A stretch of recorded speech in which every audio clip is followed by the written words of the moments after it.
Orient bell tiles studio से आप देख रहे हैं एबीपी न्यूज। नमस्कार, एबीपी न्यूज पर हाजिर हूं मैं रुमाना इसार खान। दोपहर के 1 बज रहे हैं। दिन की हर बड़ी खबर दिन भर में विस्तार से आपके सामने मैं रखने जा रही हूं। शुरुआत करेंगे वक्फ कानून को लेकर। देश के कई हिस्सों में आप जानते हैं विरोध प्रदर्शन हुआ है, लेकिन पश्चिम बंगाल का मुर्शिदाबाद जहां विरोध देखते ही देखते हिंसक हो गया, 3 लोगों की जान चली गई। बीजेपी ने ममता सरकार पर तुष्टीकरण का आरोप लगाया। अब ममता बनर्जी आज इमामों के साथ संवाद करती नजर आई हैं और इस दौरान उन्होंने मंच पर अलग अलग धर्म के प्रतिनिधियों को भी बुलाया और बंगाल के लोगों से शांति बनाए रखने की अपील की गई है। लेकिन इस संवाद में ममता बनर्जी ने केंद्र सरकार और बीजेपी पर जमकर हमला बोला। ममता बनर्जी ने आरोप लगाया मुर्शिदाबाद में हिंसा को साजिशन भड़काया गया है। सुनियोजित तरीके से मुर्शिदाबाद में हिंसा करवाई गई, बीजेपी ने हिंसा करवाई, आरोप ममता बनर्जी की तरफ से लगाया गया। वहीं मुर्शिदाबाद में हिंसा के बाद अब हालात काबू में हैं। बीएसएफ ने मोर्चा संभाल रखा है। हिंसा को लेकर बीजेपी भी सड़क पर उतरी हुई है और बीजेपी सड़क पर उतरकर राज्य सरकार, ममता सरकार की घेराबंदी कर रही है। काले झंडे लेकर आज विधानसभा के बाहर बीजेपी नेताओं ने जमकर विरोध प्रदर्शन किया। बाहर का गुंडा लेकर ये उसका प्लान है। उसका पहले प्लान था रामनवमी का दिन में करने के लिए, लेकिन आप लोगों ने वो प्लान भेज दिया है। आप लोगों ने जॉइंटली कर दिया। आपको बहुत बहुत सैल्यूट है इसी के लिए। चालाकी से काम लीजिए। और ये भी एक है, हर समाज में कुछ कुछ गद्दार होता है, वो भी रुपया लेके जो डाल में बैठते हैं उसको ही काटता है।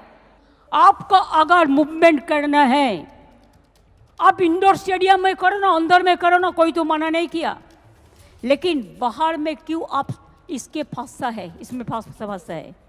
बाहर में मत करिए। बीजेपी कोई लड़का आके हिंदू मुसलमान को भड़काएगा तो आप लोगों को एक रोल प्ले करना है, इमाम साहब को कहना है, इसमें आप लोग मत जाइए। हम शांति चाहते हैं, हम शांति चाहते हैं, हम शांति चाहते हैं। हम जब तक रहेंगे हम हिंदू मुसलमान को बंटवारा करने नहीं देंगे। अब देखिए चंद्रबाबू नायडू चुपचाप बैठे हैं। आप लोग तो उनको भी वोट देना चाहिए। मैं तो ऐतराज नहीं करती हूं। चुपचाप बैठे हैं। नीतीश बाबू चुपचाप बैठे हैं, पूरा सपोर्ट देता है। क्या थोड़ा दे देंगे बीजेपी, थोड़ा पावर दे देंगे। इसके लिए पावर के लिए आपको दिल भी दे सकता है, आपका खून भी दे सकता है।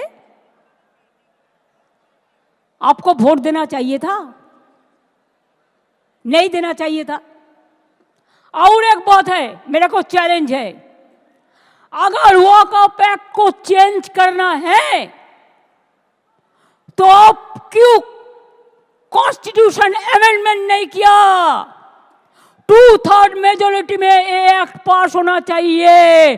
खाली मेजोरिटी से नहीं होता।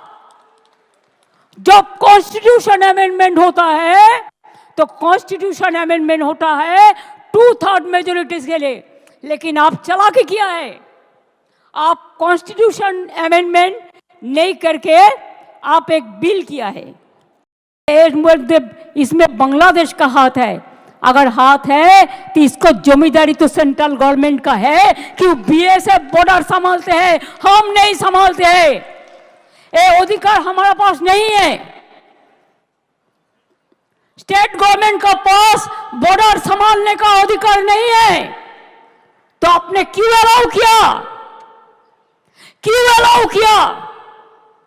क्यों बीजेपी का बाहर से आदमी आके आप गड़बड़ करके भाग गया?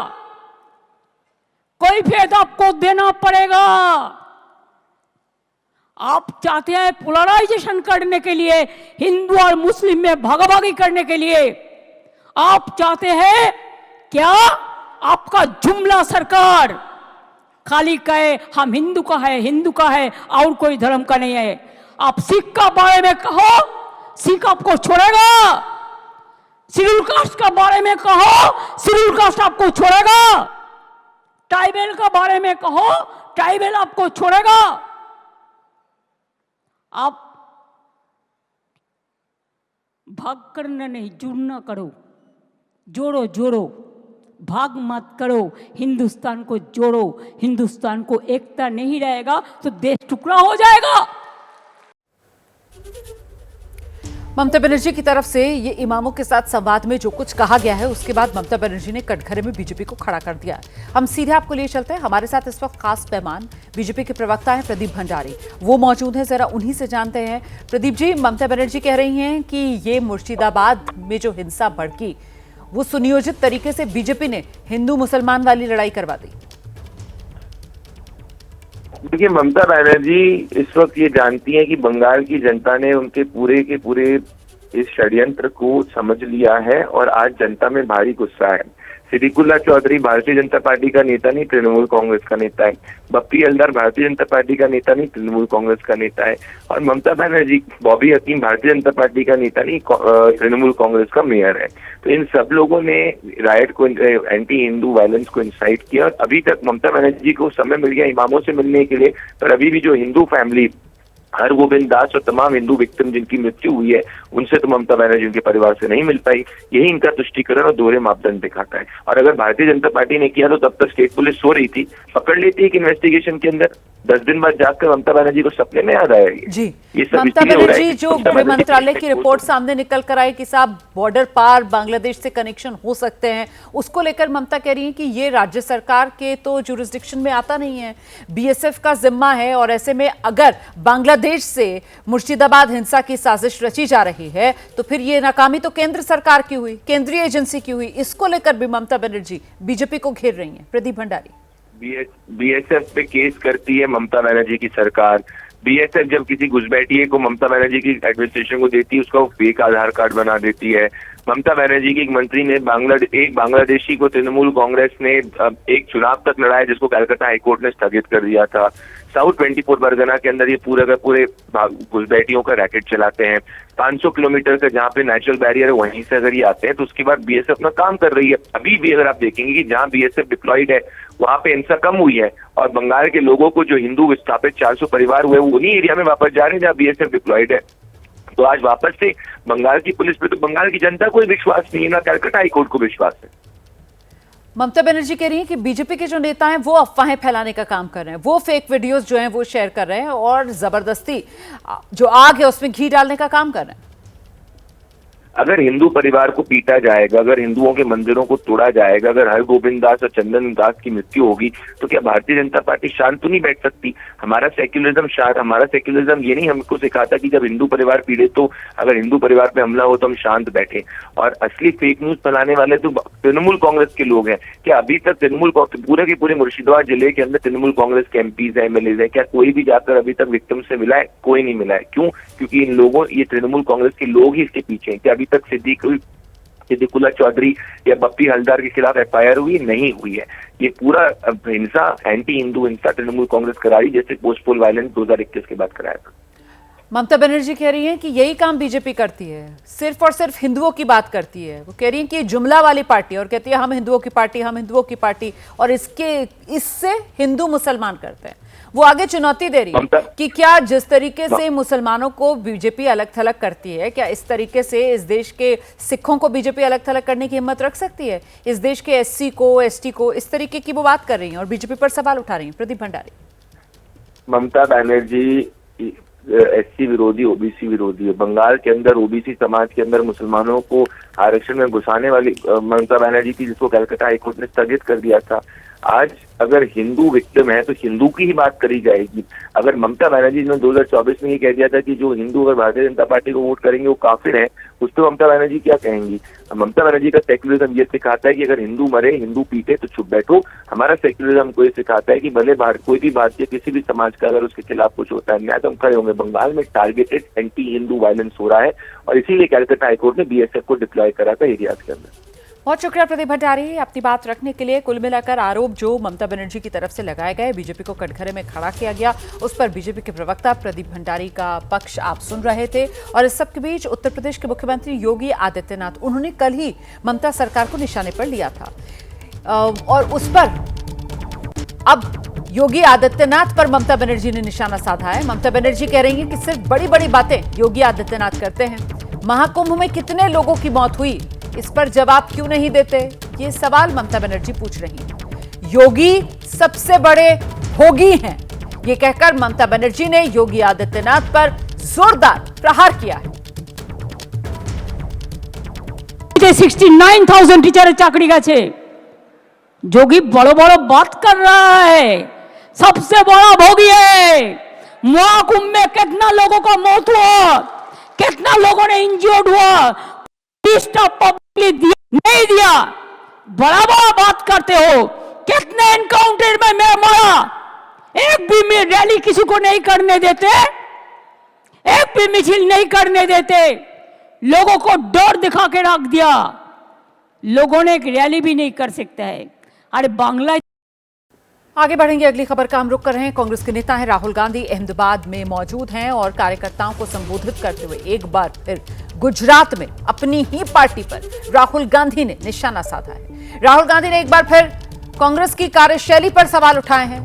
कांग्रेस कार्यकर्ताओं की कार्यशैली को कटघरे में खड़ा किया है। उन्होंने कहा कि कांग्रेस पार्टी रेस में बारात के घोड़े भेजती है और साथ ही राहुल गांधी ने कहा है कि अब स्थानीय नेताओं को ताकत देने का वक्त आ गया है। राहुल ने कहा अब ऊपर से तय नहीं होगा बल्कि संगठन तय करेगा चुनाव में उम्मीदवार कौन। तो हमने निर्णय लिया है कि कांग्रेस पार्टी में हमें थोड़ा बदलाव लाना पड़ेगा। देखिए, दो तरीके के घोड़े होते हैं, एक रेस का होता है और दूसरा बारात का घोड़ा होता है। अच्छा, उसमें तीसरा भी होता है, उसको जोड़ देता हूं, एक लंगड़ा घोड़ा भी होता है। और आप ही ने मुझे यह बात बताई कि देखिए राहुल जी, प्रॉब्लम क्या है कि कांग्रेस पार्टी कभी कभी रेस के घोड़े को बारात में बेच देती है और बारात के घोड़े को रेस में दौड़ा देती है। तो हम ये बात इन घोड़ों को हम थोड़ा अलग अलग करना चाहते हैं कि भैया ये रेस का घोड़ा है, ये बारात का घोड़ा है और ये लंगड़ा घोड़ा है, और रेस के घोड़े को हम दौड़ाएंगे, बारात के घोड़े को हम नचाएंगे। और इस बीच तस्वीरें आ रही हैं, रॉबर्ट वाड्रा ईडी के सामने आज लगातार दूसरे दिन गए थे सवालों का जवाब देने के लिए। फिलहाल ईडी दफ्तर से बाहर निकले हैं।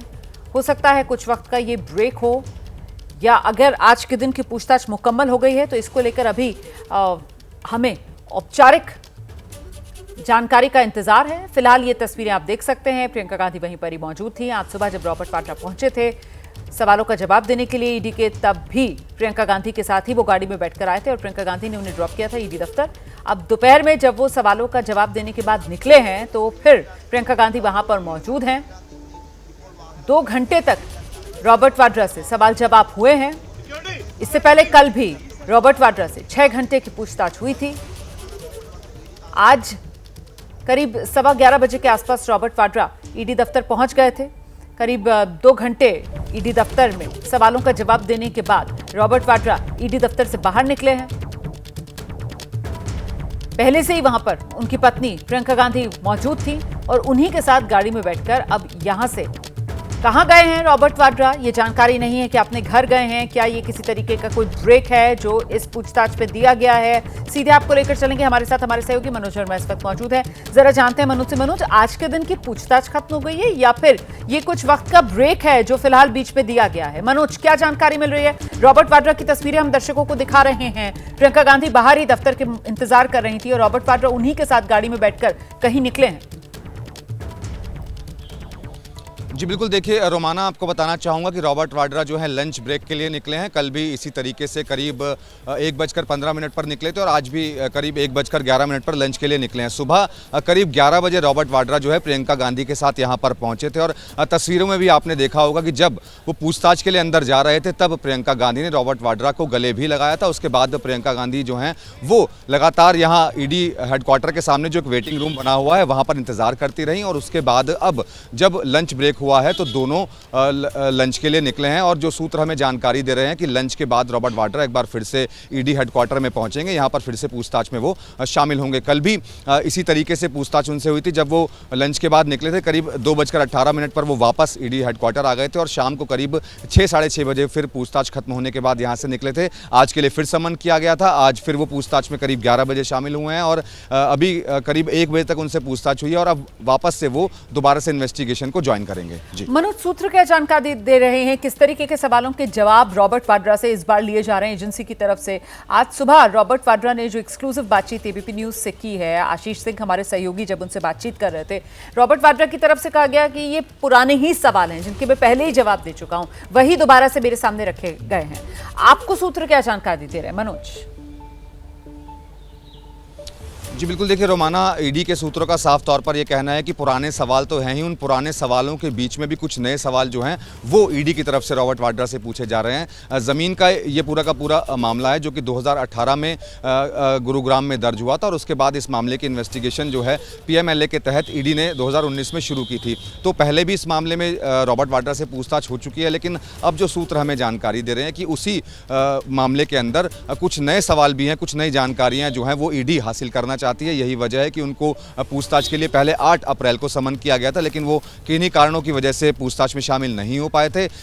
कल के लिए उनको समन किया गया था, कल वो पूछताछ में शामिल हुए और आज के लिए समन किया गया तो आज भी पूछताछ में शामिल हुए हैं। तो सूत्रों का साफ तौर पर यही कहना है कि कुछ पुराने सवाल जरूर हैं, लेकिन कुछ नई जानकारी, कुछ नई इन्वेस्टिगेशन में कुछ नई चीजें निकल करके आई हैं। उन्हीं के जवाब जो है वो ईडी की टीम जो है रॉबर्ट वाड्रा से पूछना चाहती है। जी, ये जो पूछताछ का सिलसिला एक बार फिर से ईडी ने रॉबर्ट वाड्रा के साथ शुरू किया है, इस पे कल 6 घंटे की पूछताछ, उसके बाद आज एक बार फिर ईडी के सवालों का जवाब देने के लिए रॉबर्ट वाड्रा वही सुबह करीब 11 बजे ईडी दफ्तर पहुंच चुके थे।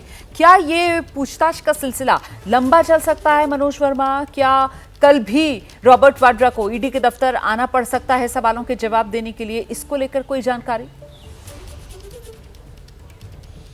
रोमाना, देखिए ये तो आज की पूछताछ खत्म होने के बाद ही साफ हो पाएगा कि ईडी को उन सवालों के जवाब मिल पाए हैं या नहीं मिल पाए हैं जो ईडी रॉबर्ट वाड्रा से पूछना चाहती हैं। जब आज की पूछताछ खत्म हो जाएगी उसके बाद ये साफ होगा कि कल के लिए ईडी समन करती है उनको या फिर नहीं करती है। लेकिन ईडी के सूत्रों ने साफ तौर पर हमें जो जानकारी दी है उसके मुताबिक जो ये केस 2018 में गुरुग्राम पुलिस ने दर्ज किया था, जिसके अंदर करीब 3.5 एकड़ ज़मीन थी जिसको 7.5 करोड़ में खरीद लिया गया था। उसके बाद उस ज़मीन का लैंड यूज़ चेंज करवाने के बाद डीएलएफ को 58 करोड़ रुपए में बेच दिया गया था। इसी वजह से गुरुग्राम के रहने वाले एक शख्स ने पहले हरियाणा पुलिस में मुकदमा दर्ज करवाया था। शुरुआती जांच जो है वो हरियाणा पुलिस ने की थी और उसके बाद ईडी ने मनी लॉन्ड्रिंग के तहत इस मामले को दर्ज किया था पीएमएलए के तहत और उसकी इन्वेस्टिगेशन ईडी लगातार कर रही थी। इससे पहले भी इस मामले में रॉबर्ट वाड्रा से पूछताछ हो चुकी है, लेकिन जैसा कि मैंने बताया कि इन्वेस्टिगेशन के अंदर ईडी को लगता है कुछ और जानकारियां लेनी है। सूत्रों ने हमें यही बताया कि कुछ और जानकारी ईडी को हासिल करनी है, इसी वजह से दोबारा आज पूछताछ के लिए उनको बुलाया था। बहुत शुक्रिया आपका मनोज वर्मा। फिलहाल इस जानकारी के लिए नजर बनाकर रखिएगा। अभी रॉबर्ट वाड्रा ईडी दफ्तर से बाहर निकले हैं, करीब 1 से 1.5 घंटे का ये लंच ब्रेक है और इसके बाद दोबारा रॉबर्ट वाड्रा पहुंचेंगे ईडी के सवालों का जवाब देने के लिए। आज वक्फ कानून को लेकर सुप्रीम कोर्ट में सुनवाई होनी है। ये सुनवाई वक्फ कानून को चुनौती देने वाली याचिकाओं पर होगी।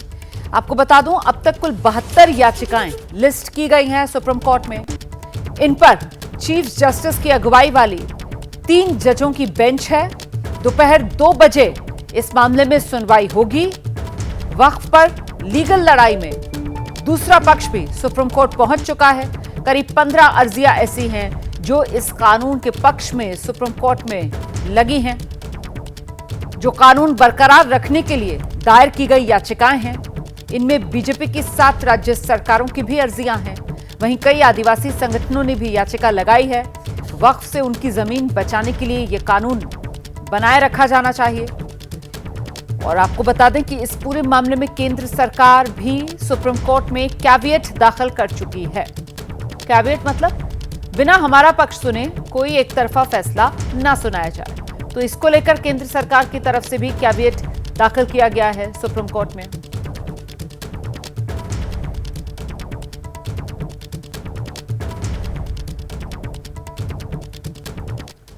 सीधे आपको लेकर चलेंगे। हमारे साथ हमारे सहयोगी निपुण सहगल इस वक्त मौजूद हैं और जरा निपुण से ही जान लेते हैं। दोपहर 2 बजे का समय तय हुआ है निपुण।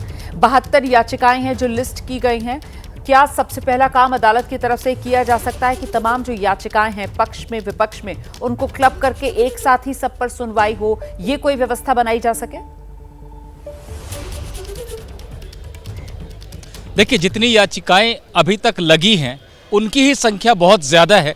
और आमतौर पे देखिए, ऐसे मामलों में क्या होता है कि अगर कोई चुनौती दी गई है और सुप्रीम कोर्ट को ऐसा लगता है कि नहीं, ये तो संवैधानिक रूप से सही नहीं लग रही है, या फिर मामला हाई कोर्ट सुन सकता है, या कोई भी ऐसी बात हो, या नोटिस करना है, आगे सुनवाई करनी है, तो कोर्ट ऐसा करता है। पहली सुनवाई में अमूमन यही होता है। लेकिन सुप्रीम कोर्ट ने विशेष रूप से 2 बजे सुनवाई की बात कही, और इस बेंच के बैठने का जो समय है वो 3:25 तक है, यानी 1 घंटा 25 मिनट का समय इस मामले के लिए कोर्ट ने रखा है। हालांकि ये ज़रूरी नहीं है कि इतनी देर ही सुनवाई चलेगी, लेकिन ऐसा हो सकता है कि कोर्ट थोड़ी थोड़ी देर के लिए लोगों को सुने और ये तय करे कि इससे जुड़े सवाल क्या हैं, और अगर कोर्ट को ये ठीक लगेगा तो नोटिस जारी करके केंद्र सरकार से जवाब मांगा जाएगा। जहां तक सवाल है कि क्या इसको स्टे किया जा सकता है कानून को, हालांकि आपने ये पूछा नहीं है, लेकिन लोगों के मन में ये सवाल ज़रूर है कि क्या कानून के अमल पर रोक लग जाएगी। तो ये थोड़ा सा मुश्किल लगता है, क्योंकि आज पहली सुनवाई है और अभी सरकार का पक्ष सुना भी नहीं गया है, और तमाम ऐसे आवेदन भी हैं जो समर्थन कर रहे हैं, और संसद से पूरी प्रक्रिया के बाद पास किया हुआ कानून है। तो ऐसे में एकदम से रोक तो मुश्किल लगती है, लेकिन सुप्रीम कोर्ट एक तारीख दे देगा आगे की सुनवाई के लिए और सरकार को कहेगा कि आप इस पर जवाब दाखिल कीजिए। जहां तक क्लबिंग का सवाल है, क्लबिंग तो पहले ही हो रखी है, क्योंकि 72 याचिकाएं अगर एक साथ लगी हैं, और कोर्ट ने कहा है कि और भी जो याचिकाएं दाखिल हुई हैं जिन्हें हम लिस्ट नहीं कर पाए हैं वो भी अपनी पर्ची दे दें और हम उनको भी देख लेंगे। तो ऐसे में ऐसे मामलों में जो ये बृहत मामले होते हैं वहां पर सवाल तय किए जाते हैं कि सारी याचिकाओं का लब्बो लुआब क्या है, और उन सवालों पर सरकार से जवाब लिया जाता है।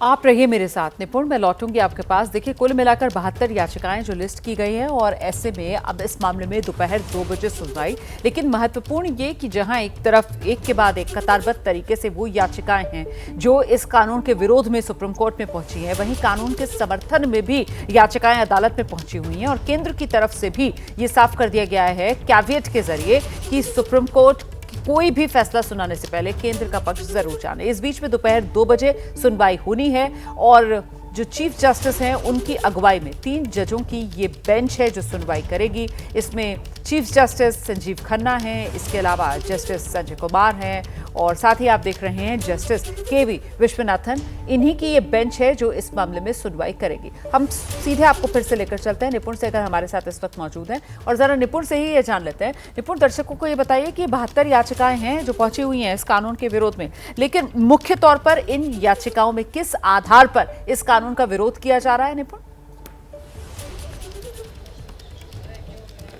बिल्कुल बिल्कुल, मैं मुख्य आधार बताऊंगा, लेकिन एक बार फिर दोहरा दूं जो पिछले जवाब में मैंने कहा था कि 72 याचिकाएं तो आज लिस्ट हुई हैं, ये संख्या 150 के करीब पहुंच गई है। तो सुप्रीम कोर्ट ने उन याचिकाओं को भी अनुमति दे रखी है कि आप भी अपनी स्लिप दें, और हम उसको भी लिस्ट करने पर विचार करेंगे। बहरहाल जो मुख्य बातें कही गई हैं इन याचिकाओं में जो विरोध कर रही हैं संसद के बनाए हुए कानून का, नए संशोधन एक्ट का, उसमें यह कहना है कि मुसलमानों के साथ भेदभाव किया जा रहा है इस कानून के जरिए, समानता के अधिकार का उल्लंघन है, क्योंकि दूसरे जो धार्मिक ट्रस्ट हैं, दूसरे धर्मों के जो ट्रस्ट हैं, वो अपने आप को स्वायत्त रूप से चलाते हैं, लेकिन मुस्लिम वक्फ के मामले में सरकार का दखल बढ़ाया जा रहा है इस संशोधन के जरिए। इसके अलावा उनका ये कहना है कि जो धार्मिक मामले हैं उनको मैनेज करने का अधिकार भी संविधान का अनुच्छेद 25-26 सभी धर्मों को देता है, वहां पर भी दखल अंदाजी हो रही है। धार्मिक संस्थाओं को बनाने का अधिकार अनुच्छेद 30 देता है, उस पर उसके साथ छेड़छाड़ है। और 300A एक संविधान का अनुच्छेद है जो मौलिक अधिकार तो नहीं है लेकिन संवैधानिक अधिकार है, वो होता है संपत्ति का अधिकार, यानी आपकी जो संपत्ति है उसको आप कैसे मैनेज करेंगे वो आप तय कर सकते हैं। तो इस एक्ट में, नए एक्ट में 5 साल तक जो मुस्लिम रह चुका हो उसे ही वक्फ करने का अधिकार दिया गया है। तो याचिकाकर्ताओं का कहना है कि कोई मुस्लिम कल बना है या 5 साल से बना हुआ है, इससे उसका संपत्ति को अपनी मैनेज करने का जो अधिकार है उसका हनन नहीं किया जा सकता। तो ऐसी तमाम बातें कही गई और यही कहा गया है कि खास तौर पर टारगेट किया जा रहा है, भेदभाव किया जा रहा है मुसलमानों के साथ। और इस सब के बीच इस कानून के पक्ष में भी याचिकाएं सुप्रीम कोर्ट पे पहुंची हैं, उनकी तरफ से मुख्य दलीलें क्या दी जा रही हैं, क्योंकि वहां पर जो याचिकाएं आई हैं वो बीजेपी शासित राज्यों की तरफ से भी और आदिवासी संगठनों की तरफ से भी। निपुण, देखिए, आदिवासी संगठनों की याचिका है, बीजेपी शासित 7 राज्यों की याचिका है। ये आवेदन है, एक्चुअली मूल रूप से याचिका नहीं है। जो याचिकाएं दाखिल हुई हैं उनमें पक्ष रखने की मांग की जा रही है। कुछ और हिंदू संगठन और इंडिविजुअल्स भी आए हैं यहाँ पर। इन सब में जो बातें कही गई हैं उनका लबोलुआब मैं आपको बताता हूँ। मुख्य बात यह है कि ये कानून बिल्कुल न्याय संगत है, संवैधानिक है, पूरी प्रक्रिया का पालन करके बनाया गया है, ये व्यवहारिक है, ये सबके हितों को देखता है। पहले वक्फ बोर्ड के पास बिल्कुल अनब्रिडल्ड पावर्स थे, बिल्कुल बेरोक टोक शक्तियां मिली हुई थी कि किसी भी संपत्ति पे दावा कर देने का अधिकार मिला हुआ था। अब उसकी रक्षा हो सकेगी और जिसकी संपत्ति पे दावा किया जा रहा है उसे भी कुछ कानूनी अधिकार मिलेंगे कि वो अपनी बात को रख सके, जवाब दे सके और अगर ज़रूरत हो तो आगे की कोर्ट में चुनौती दे सके। ये सारे अधिकार पहले छीन लिए गए थे। राज्य सरकारों ने कहा है कि बिल्कुल बहुत ज़्यादा व्यवहारिक दिक्कतें थी, सरकारी ज़मीन पर भी दावा कर दिया जा रहा था और हम देखते रह जा रहे थे। तो ऐसी दिक्कतें थी, उनका निराकरण हुआ है। आदिवासी संगठनों का कहना है कि जो आदिवासी ज़मीन है, संविधान निर्माता भी उसको संरक्षण देना चाहते थे और तमाम राज्यों में ऐसे कानून बने हुए हैं जहां पर कि गैर आदिवासी को ट्रांसफ़र नहीं हो सकता है आदिवासी ज़मीन का, चाहे कितनी भी कीमत मिल रही हो या कीमत न मिल रही हो। लेकिन वक्फ बोर्ड को ये शक्ति दे दी गई थी पुराने कानून में कि वो आदिवासी ज़मीन पर भी अपना दावा कर दे और कब्जा भी ले रहा था। तो जो आदिवासी भी एक मार्जिनलाइज तबका माना जाता है, उसके अधिकारों का भी हनन हो रहा था। तो ऐसी तमाम बातें इन याचिकाओं, इन आवेदनों में कही गई हैं और ये कहा गया कि सुप्रीम कोर्ट हमें भी सुने कोई आदेश या संवैधानिकता तय करने से पहले नए कानून की। बहुत शुक्रिया, नजर बनाकर रखिएगा निपुण सहगल। जैसे कोई और अपडेट होगा फौरन दर्शकों तक पहुंचाएंगे। इस बीच अगली खबर का मैं रुख कर रही हूँ। गुजरात के राजकोट में एक बार फिर से रफ्तार का कहर देखने के लिए मिला है। शहर का इंदिरा सर्कल और यहां पर सुबह सिटी बस चालक ने कई वाहनों को टक्कर मार दी। हादसे का सीसीटीवी फुटेज सामने है। ट्रैफिक सिग्नल ऑन होने पर सभी गाड़ियां धीमी गति से आगे बढ़ रही हैं और तभी पीछे से सिटी बस आगे बढ़ने की कोशिश में टक्कर मारती हुई आगे की गाड़ियों निकल जाती है। अफरा तफरी इसके बाद मच गई है। इस एक्सीडेंट में 3 लोगों की मौत हो गई है, 2 लोग गंभीर रूप से घायल हैं। रफ्तार देखिए किस तरीके से सिटी बस की ये तेज रफ्तार है। एक वक्त को तो ऐसा लगा जैसे कहीं ऐसा तो नहीं इस बस के ब्रेक फेल हो गए, लेकिन ऐसा कुछ है नहीं। आगे देखिए धीमी रफ्तार से सब गाड़ियां चल रही हैं, कार भी है, बाइक सवार भी हैं और पीछे से तेज रफ्तार ये सिटी बस आती है और आगे जितनी गाड़ियां हैं सबको रौंदती हुई तेजी से आगे बढ़ जाती है। ये जो राजकोट में भयावह दुर्घटना हुई है, इसके बाद घटनास्थल पर लोगों की भारी भीड़ जमा हो गई। उन्होंने तोड़फोड़ की, हंगामा किया। गुस्साए लोग इंदिरा सर्कल पर इकट्ठा हुए। पूरे मामले में पुलिस से कड़ी कार्रवाई की मांग की। स्थिति नियंत्रण में करने के लिए पुलिस को हल्का लाठीचार्ज भी यहां करना पड़ा। जो बस का नंबर है E252, इसका चालक शिशुपाल सिंह दुर्घटना के बाद मौके से फरार हो गया। तो ये बस जो है वो पुलिस ने जब्त कर ली है, लेकिन जो बस चालक है वो फरार हो गया है। और अब एक बड़ी खबर आ रही है दुबई से। दुबई में 2 भारतीय नागरिकों की हत्या कर दी गई है। पाकिस्तानी नागरिक ने धार्मिक नारे लगाते हुए हमला बोला। ये दोनों भारतीय नागरिक जो हैं वो तेलंगाना के निजामाबाद के रहने वाले थे। जी किशन रेड्डी ने इस मामले में विदेश मंत्री से बात की है। दोनों शवों को भारत लाया जाएगा। विदेश मंत्रालय की तरफ से साफ कर दिया गया है। धार्मिक नारे लगाने के बाद हमला किया गया दोनों भारतीय नागरिकों पर जो तेलंगाना के निजामाबाद के रहने वाले थे। और जो हत्या करने वाला आरोपी है वो पाकिस्तानी नागरिक बताया जा रहा है। पाकिस्तानी नागरिक ने धार्मिक नारे लगाते हुए दोनों भारतीयों पर हमला बोल दिया और दोनों की हत्या कर दी। हम सीधे आपको लेकर चलते हैं। हमारे साथ हमारे सहयोगी नीरज राजपूत इस वक्त मौजूद है। नीरज, इस पूरे मामले में डिटेल्स क्या मिल रही हैं? कब का ये मामला है? देखिए रोमाना, ये जो घटना है ये 11 अप्रैल की घटना है। ये दुबई में मॉडर्न बेकरी LLC के नाम से है ये, और यहाँ पर ये भारत और पाकिस्तान के नागरिक काम करते थे।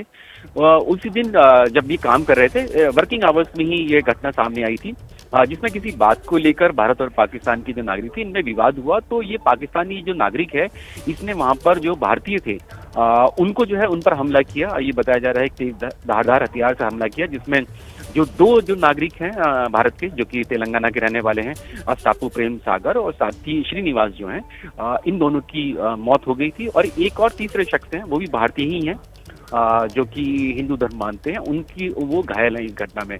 तो ये घटना सामने आई है जिसमें जो परिवार के लोग हैं, इनके दोनों के तेलंगाना के रहने वाले जो शख्स हैं, पीड़ित जो हैं, उन्होंने इस बात का कहा है कि उसकी किसी बात को लेकर, भारत पाकिस्तान के किसी मामले को लेकर कोई विवाद हुआ था, जिसमें इस पाकिस्तानी नागरिक ने धार्मिक नारे लगाते हुए इन पर हमला किया, जिसमें उनके परिवार के 2 लोगों की मौत हो गई। इनके शव कब तक भारत लाए जा सकेंगे, नीरज, क्या जानकारी? बिल्कुल रोमाना, जो केंद्रीय मंत्री हैं जी किशन रेड्डी और साथ ही जो गृह राज्य मंत्री हैं बंदी संजय कुमार, इन दोनों ने ही जो विदेश मंत्रालय है उनसे संपर्क किया है और विदेश मंत्रालय से इन्होंने कहा है कि जल्द से जल्द जो शव हैं उनको लाया जाए।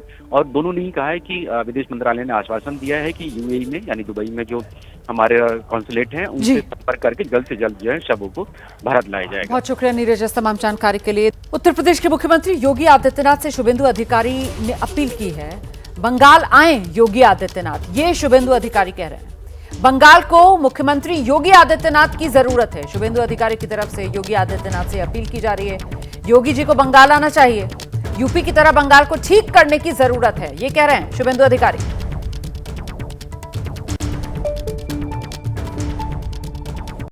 पड़ेगा, जाओ ना दिल्ली, दिल्ली में, यूपी में, बिहार में ममता नहीं है, जाओ। नीतीश कुमार जी है, योगी आदित्यनाथ जी है, जाओ ना। वो बार बार झूठा इल्जाम लगा रहा है। बीएसएफ गाय तस्करी बंद कर दिया, ह्यूमन ट्रैफिकिंग बंद कर दिया।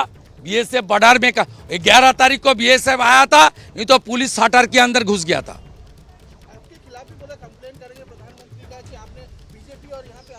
वो करने दीजिए।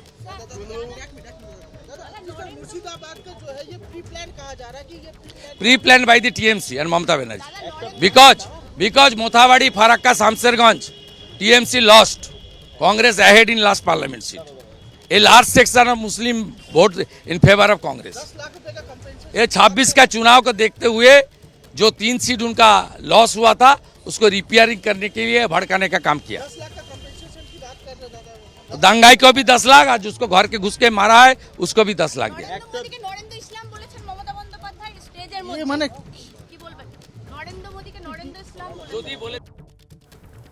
देखिए, आज ही ममता बनर्जी ने उत्तर प्रदेश के मुख्यमंत्री योगी आदित्यनाथ पर निशाना साधा। ममता बनर्जी ने किस तरीके से योगी आदित्यनाथ को कटघरे में खड़ा किया, वो सुनवाते हैं आपको।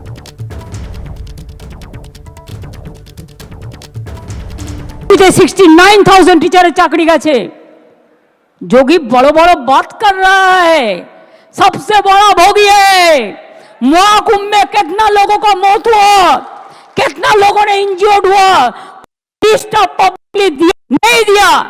बड़ा बड़ा बात करते हो, कितने एनकाउंटर में मैं मारा, एक भी रैली किसी को नहीं करने देते, एक भी मिছিল नहीं करने देते, लोगों को डर दिखा के रख दिया, लोगों ने एक रैली भी नहीं कर सकता है।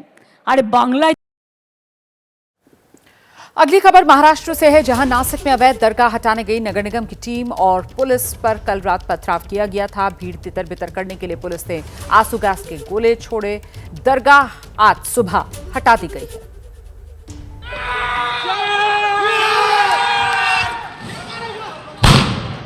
हुड़दंगियों ने की पत्थरबाजी तो पुलिस ने छोड़े आंसू गैस के गोले।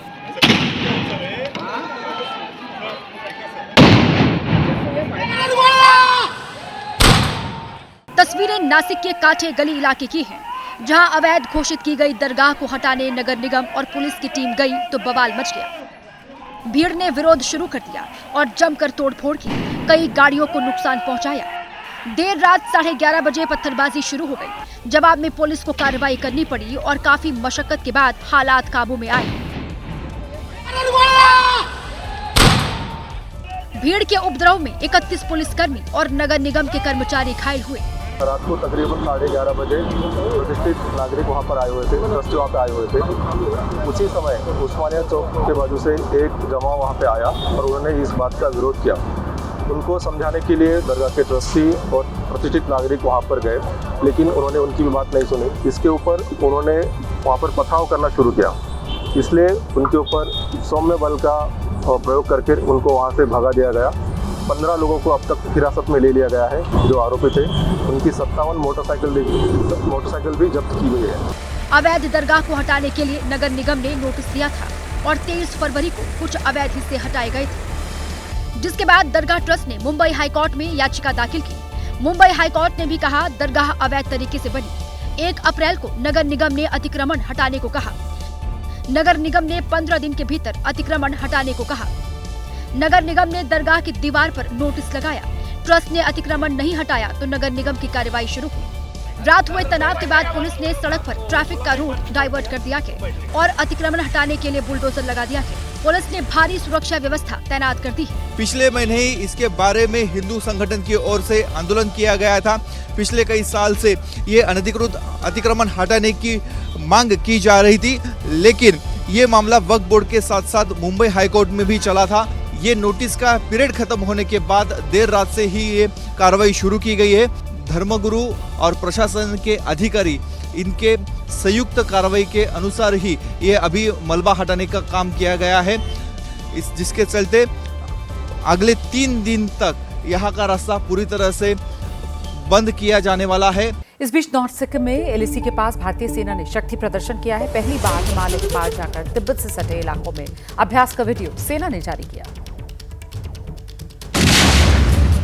पहली बार हिमालय के पार तिब्बत से सटे इलाकों में युद्धाभ्यास। पानी, आकाश, जमीन तीनों जगह पर सेना के युद्धाभ्यास की ये दिव्य तस्वीरें हैं। 19,000 फीट की ऊंचाई पर यह जगह देश के सबसे ठंडे युद्ध क्षेत्रों में से एक है और यहाँ हिंदुस्तान के जवानों की जाबाजी देखिए। टैंक, तोप, drone, ATV, special vehicle, Tibet क्षेत्र में सेना का शौर्य देखते ही बन रहा है। प्लेटू ब्रिगेड का ये युद्धाभ्यास है जिसमें हेलीकॉप्टर, तोप, rocket, anti guided missile, special forces के कमांडो भी दिख रहे हैं। नदी में इस्तेमाल होने वाले स्पेशल व्हीकल के साथ भी सेना ने युद्धाभ्यास किया। सिखों और बौद्ध धर्म की सबसे पवित्र झीलों में से एक गुरु टोंग मार्ग झील यहीं पर है। ये तीस्ता नदी का उद्गम स्थल भी है। 2020 में इसी इलाके में भारत और चीन के सैनिकों के बीच झड़प भी हुई थी। 5 साल बाद इस इलाके में जाकर सेना ने अपनी प्रहार क्षमता का प्रदर्शन किया। देश के फॉरवर्ड पोस्ट के पास सेना ने अपने रण कौशल का अभ्यास किया। इस इलाके में सुरक्षा के प्रति संवेदनशीलता और बेहतर तैयारी को सेना ने साझा किया है। उधर उत्तरकाशी में रील बनाने के चक्कर में एक महिला नदी में डूब गई। वीडियो मोबाइल में कैद हो गया।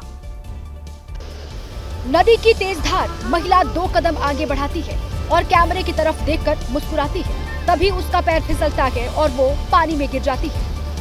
महिला ने हाथ पैर मारने शुरू किए, लेकिन पानी की तेज धार में खुद को संभालने में वो कामयाब नहीं हो पाती। रील बनाने के चक्कर में जान से खेलने का ये वीडियो उत्तरकाशी का है। उत्तरकाशी घूमने आई नेपाल मूल की महिला मर्निका घाट पर रील बनाने के चक्कर में भागीरथी नदी में उतरी और नदी में बह गई। रेस्क्यू टीम ने काफी वक्त तक ढूंढा, लेकिन महिला का पता नहीं चल पाया।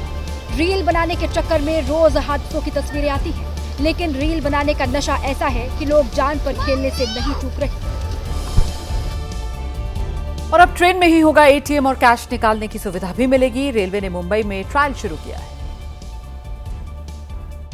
ट्रेन में एटीएम दिखे तो चौंकिएगा मत। रेलवे चलती ट्रेन में भी एटीएम से पैसे निकालने की सुविधा देने जा रहा है। देश में पहली बार किसी ट्रेन में एटीएम लगाया गया है। पंचवटी एक्सप्रेस के एसी कोच में इसका सफल परीक्षण किया गया है। एसी कोच के पिछले हिस्से में इसे लगाया गया है। ये ट्रेन नासिक के मनमाड से मुंबई के छत्रपति शिवाजी टर्मिनल तक चलती है। रेलवे के मुताबिक मनमाड रेलवे वर्कशॉप में कोच में जरूरी बदलाव करके इसे लगाया गया है ताकि एटीएम सुरक्षित भी रहे। ये सुविधा जल्द ही यात्रियों को मिल जाएगी।